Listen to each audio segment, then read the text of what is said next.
Hey, good morning. It's Jason again here at Fraser Valley Rose Farm. And I wanted to talk today about clay and heavy soil. Actually, I'm going to talk about amending soil, and what I'll discuss here could probably be applied across a wide range of soils, but heavy soil is what I have, so heavy soil is basically what I'm going to talk about. I made a video maybe a year ago on how to do the jar test to figure out what your proportions of the minerals in your soil are, whether they're sand, silt, or clay. And from that test, you can determine what actual soil you have. And that's a great test, and I really do suggest you do it. But it's just for your information because you probably already know you have heavy soil. And the question that follows that is, what do I do about it? That's the main thing you'll want to know. So today I'm going to go through some samples of soil from my garden that I've amended over time, some less, some more. I'll show you how that affects it over time, especially the wood chips do to it. I'll show you some amendments that you can do to make your soil a little better for a wider range of plants. Okay, I'll try to keep a steady hand as I show you these samples from my garden. This first one here, this is the top end, and this is the bottom end, is basically my unimproved soil. You can see from the way that the spade cut through it, it kind of is smooth, and yeah, you know that's heavy.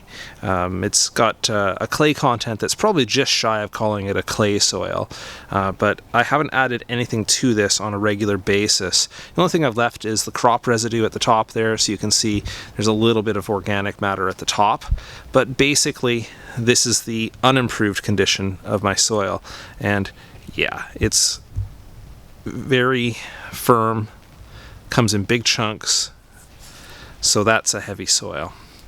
The next one here I have improved by adding wood chips, and wood chips over the course of just about 5 years now. So you can see on the top end here, those are the almost uncomposted wood chips at the top here, but from below that you have a slightly more crumbly, slightly more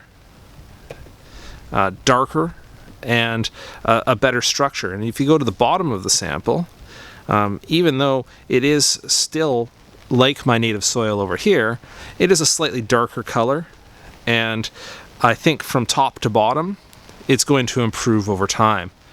Here's a third sample, and I'm cheating on this one. Going back in time, this was actually improved by the previous owner rather unintentionally. This sample was taken from right around the barn. They had horses here, and I've continued to amend it with wood chips that you can see at the top here, but you can also see that up and down the whole length of the depth of this, it is much improved, very crumbly. In fact, if you look at these ones here, they held their shape of the spade as they came out. This one here crumbled when it came off of my shovel end. You can see that there are still chunks here that are clayish, so it comes from the same mother material, comes from the same soil, but over time those pieces have become less common within the profile of the soil, and it's improved by quite a lot. And so this one here is with the addition of wood chips over the course of, say, 5 years to the top end. This one is an unknown period of time, but adding wood chips from me and animal compost or animal manure from the previous owners of the property. Alright, before I go into detail on some of the amendments and ways that I improve soil in my yard, I just wanted to warn you off of one of them. Or maybe not warn you off, but at least give you the full details, which is a lot of people recommend when dealing with heavy soil to amend with gypsum, or I guess it's a calcium sulfate. And unless you've done a soil test, unless you know this is going to help you, I wouldn't recommend it. There's some good articles online, I'll link them below the video here, to show that in most cases, unless you've done the soil test, it's not going to help you with this kind of situation. We're talking in case you have sodic soil or that kind of thing, then it can help, but in most situations, gypsum is not going to help you out. Alright, let's go through some of the amendments here. And the first one I want to talk about a little more in depth is the wood chips. Now, I get these from local landscape companies. You can use a service like Chip Drop or something like that, where they can arrange to have chips brought out to you.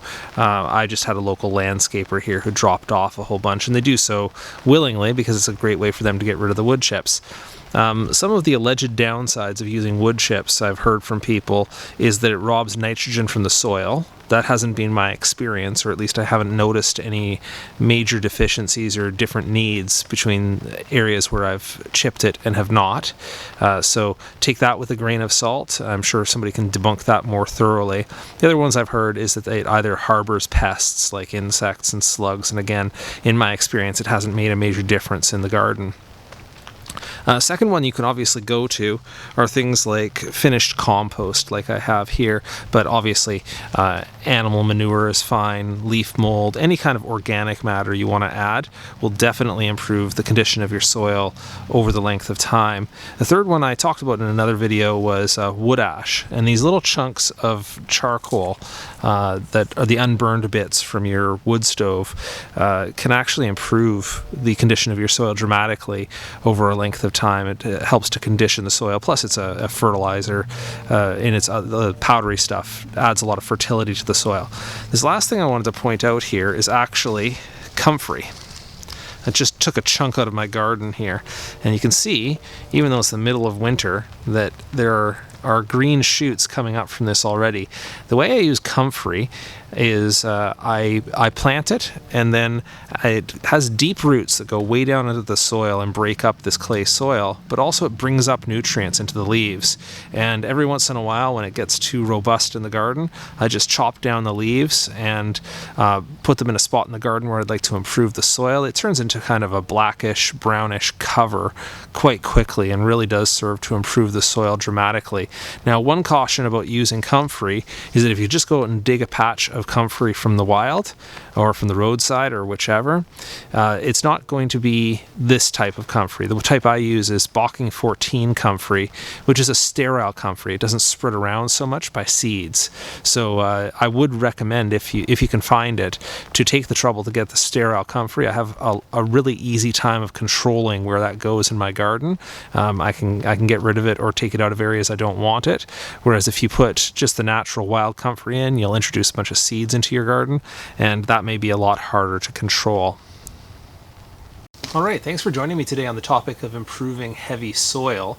I guess I'll mention the last thing here is that aside from improving your soil, one thing that would be a really good approach is adapting to plants that do well in a heavy soil. Like for me, I grow lots of roses, and happily they do pretty well in a heavy, rich soil.